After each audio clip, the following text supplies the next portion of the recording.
दोस्तों, आज हम एआई की एक ऐसी दुनिया में चलने वाले हैं जो शायद आपने सोची भी ना हो। हम सब जानते हैं कि एआई कोड लिख सकता है, राइट? पर अब हम उस स्टेज से बहुत आगे आ चुके हैं। आज के इस विश्लेषण में हम बात करेंगे आर्किटेक्चर ऑफ ऑटोनॉमी की। एक ऐसा फेज जहां कोड सिर्फ एक आउटपुट नहीं बचा है, बल्कि इन स्मार्ट एआई एजेंट्स की पूरी दुनिया का आधार, उनका बेस बन गया है।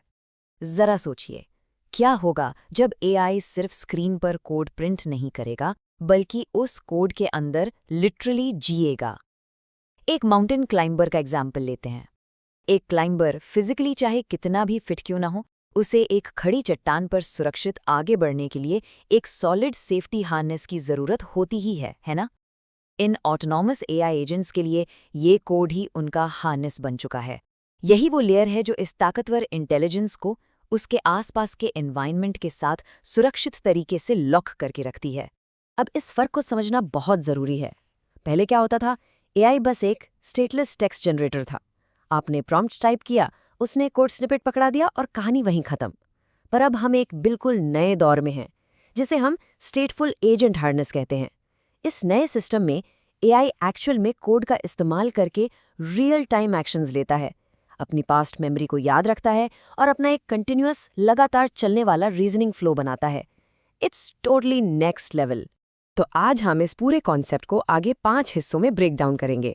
पहले हम समझेंगे द एजेंट हार्नेस पैराडाइम को, फिर उसकी 3 एकेडमिक लेयर्स को देखेंगे, यानी हार्नेस इंटरफेसेस, हार्नेस मैकेनिज्म्स और मल्टी एजेंट स्केलिंग। और लास्ट में जो सबसे क्रूशल पार्ट है, ह्यूमन ओवरसाइट एंड सेफ्टी पर आएंगे। तो चलिए सीधे अपने पहले पड़ाव पर चलते हैं, द एजेंट हार्नेस पैराडाइम। एक बिल्कुल नया इंफ्रास्ट्रक्चर। अगर मैं इसको सिंपल शब्दों में डिफाइन करूं, तो एजेंट हार्नेस एक ऐसी सॉफ्टवेयर लेयर है जो एक ऑर्डिनरी लार्ज लैंग्वेज मॉडल को चारों तरफ से रैप कर लेती है। इस लेयर के अंदर टूल्स, मेमोरी, सैंडबॉक्सेस और वैलिडेटर्स सब कुछ एम्बेडेड होता है।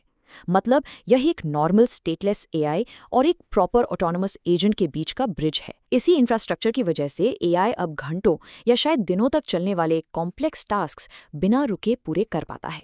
अब हम इस हार्नेस के अंदर की स्पेसिफिक लेयर्स को देखते हैं। शुरुआत करते हैं हमारी पहली लेयर से, हार्नेस इंटरफेसेस। हार्नेस इंटरफेस वो सबसे बॉटम की फाउंडेशनल लेयर है, जहां कोड एक्चुअल में एआई एजेंट्स को उनके थॉट्स, उनके एक्शंस और उनके आसपास के एनवायरनमेंट से कनेक्ट करता है। बेसिकली एआई के दिमाग में जो चल रहा है उसे ऐसे स्ट्रक्चर्स में बदलना जिससे सचमुच में एग्जीक्यूट किया जा सके और जिसे हम इंसान इंस्पेक्ट कर सकें, यह काम इस इंटरफेस का है। कोड यहाँ पर सिर्फ कुछ लाइंस का टेक्स्ट नहीं है, यह बिल्कुल एक जिंदा मीडियम बन जाता है। यहाँ ध्यान देने वाली बात है कि कोड एक रीजनिंग सबस्ट्रेट की तरह बिहेव कर रहा है।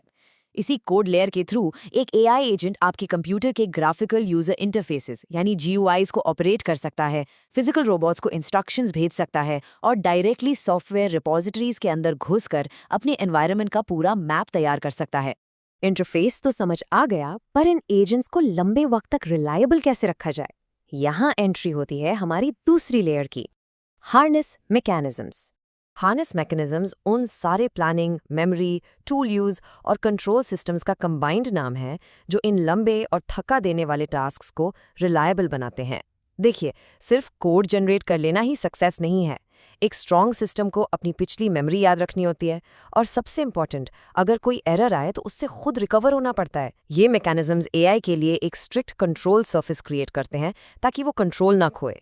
आप साफ देख सकते हैं कि कैसे ये इंफ्रास्ट्रक्चर एजेंट की परसिस्टेंट मेमोरी और वर्किंग कॉन्टेक्स्ट को कंटिन्यूअसली मैनेज करता है। जब एजेंट किसी बहुत कॉम्प्लेक्स टास्क को सॉल्व कर रहा होता है, तो यही मैकेनिज्म उसके प्लान, उसके टूल्स और उसकी मेमोरी को एक परफेक्ट सिंक में रखता है। इसके बिना एजेंट पूरी तरह रास्ता भटक सकता है। इस पूरे फ्लो को ठीक से समझने के लिए आइए प्लान एग्जीक्यूट वेरीफाई या पीवी लूप को देखते हैं। ये बड़ा ही logical step by step process है। स्टेप 1, एजेंट पहले अपनी मूव प्लान करता है। स्टेप 2, वह उन एक्शंस को एक सेफ बाउंडेड सैंडबॉक्स एनवायरनमेंट में एग्जीक्यूट करता है। और स्टेप 3, रिजल्टिंग स्टेट को डिटर्मिनिस्टिकली वेरीफाई करता है। ये पूरा लूप एक साइबरनेटिक गवर्नर की तरह है। मतलब जब तक पिछला स्टेप प्रॉपर्ली वेरीफाई नहीं हो जाता, एजेंट अगला कदम बिल्कुल नहीं उठाएगा। It is completely built for safety. पर दोस्तों, क्या हो अगर टास्क इतना बड़ा और कॉम्प्लिकेटेड हो जाए कि एक अकेला एआई एजेंट, चाहे वो कितना भी स्मार्ट क्यों ना हो, उसे संभाल ही ना पाए? यहाँ हम बढ़ते हैं अपनी टैक्सोनॉमी की तीसरी लेयर पर, multi agent scaling. Multi agent scaling का सीधा सा मतलब है टीम वर्क। यहाँ हम हार्नेस को एक्सटेंड करते हैं और सारी जिम्मेदारियां स्पेशलाइज्ड एजेंट्स की एक पूरी टीम में बांट देते हैं।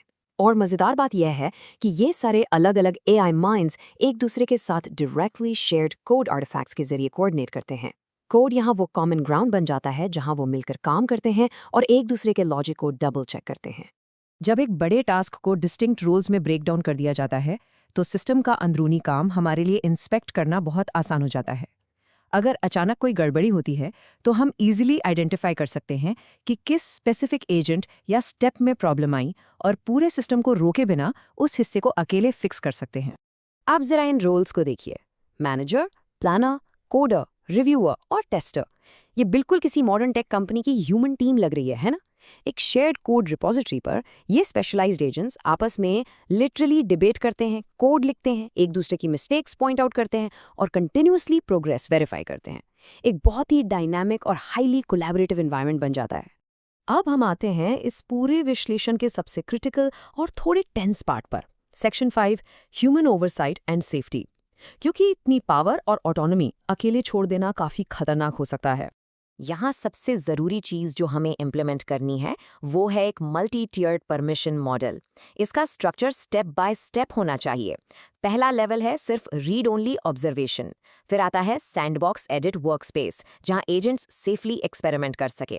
लेकिन जो सबसे आखिरी और हाई स्टेक्स लेवल है फुल एक्सेस, वो किसी भी हाल में human in the loop gates के बिना क्रॉस नहीं होना चाहिए। कम रिस्क वाले टेस्टिंग और रियल वर्ल्ड एग्जीक्यूशन के बीच एक सॉलिड अनब्रेकेबल दीवार का होना एब्सोल्युटली क्रूशियल है। क्योंकि ये सच्चाई यह है कि अभी भी हमारे सामने कई मैसिव ओपन चैलेंजेस खड़े हैं।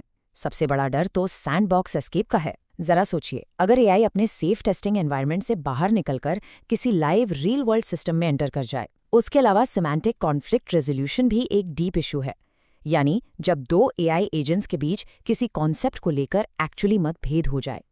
इन सभी को टैकल करने के लिए हमें स्ट्रिक्टली एग्जीक्यूटिव अकाउंटेबिलिटी चाहिए, ताकि हम प्रॉपर्ली ट्रैक कर सके कि कौन सा स्पेसिफिक एक्शन किसने और एग्जैक्टली क्यों लिया। तो आज के इस एक्सप्लोरेशन को हम एक आखिरी थॉट के साथ रैप अप करते हैं। जैसे जैसे AI सिर्फ कोड लिखने वाले जनरेटर से इवॉल्व होकर उस कोड के अंदर अपनी पूरी ऑटोनॉमस दुनिया बसा रहा है, हम उस टोटल मशीन ऑटोनॉमी और एक सेफ ह्यूमन गवर्न सिस्टम के बीच वो परफेक्ट बैलेंस कैसे बनाएंगे? ये एक ऐसा सवाल है जो आने वाले वक्त में AI के सुरक्षित स्केलिंग का फ्यूचर डिसाइड करेगा। इस बारे में ध्यान से सोचिएगा। मुझे उम्मीद है इस चर्चा ने आपको इस टेक्नोलॉजी के नए डायमेंशंस दिखाए होंगे। मेरे साथ इस सफर पर जुड़े रहने के लिए बहुत बहुत शुक्रिया।